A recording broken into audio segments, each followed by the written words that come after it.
Hello hi welcome to my channel. నేను ఈరోజు potato curry ఎలా చేయబోతున్నాను నా వీడియోలో చేయండి. ప్లీజ్ సబ్స్క్రైబ్ చేయండి. చూసే ముందుగా బౌల్ తీసుకుని బౌల్లో వాటర్ కొన్ని పోసుకొని వాటర్లో ఇలా కట్ చేసిన పొటాటోస్ని అయితే వేసేసాను.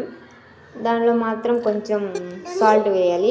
బాయిల్డ్ అయిన తర్వాత ఇలా వచ్చేసాయి. బాయిల్ అయిన తర్వాత ఇది పెద్ద ముక్కలుగా కాకుండా చిన్న చిన్న పీసెస్ లాగా కట్ చేసేసి ప్రతి ఒక్కదాన్ని చిన్న చిన్న పీసెస్ లాగా కట్ చేసేసి పక్కన పెట్టేసేసుకోవాలి. ఫైనల్గా అయితే చూడండి ఇలా వచ్చేసాయి. మొత్తం కట్ చేసేసాను. తర్వాత 2 ఆనియన్స్ని అయితే తీసుకోవాలి. ఆనియన్స్ని కూడా చిన్న ముక్కలుగా కట్ చేసేసి ప్రతి ఒక్క దాన్ని చిన్న చిన్న ముక్కలుగా కట్ చేసేసేయాలి.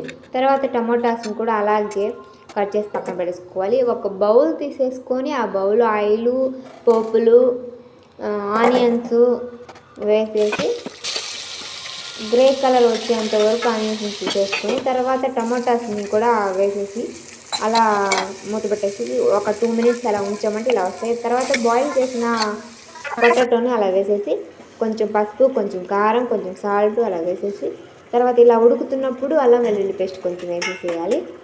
కొన్ని వాటర్ కూడా యాడ్ చేయాలి. చూడడానికి ఎంత టేస్టీగా ఎలా ఉందో, ఎమ్మిగా క్రిస్పీగా. ప్లీజ్ సబ్స్క్రైబ్ చేయండి.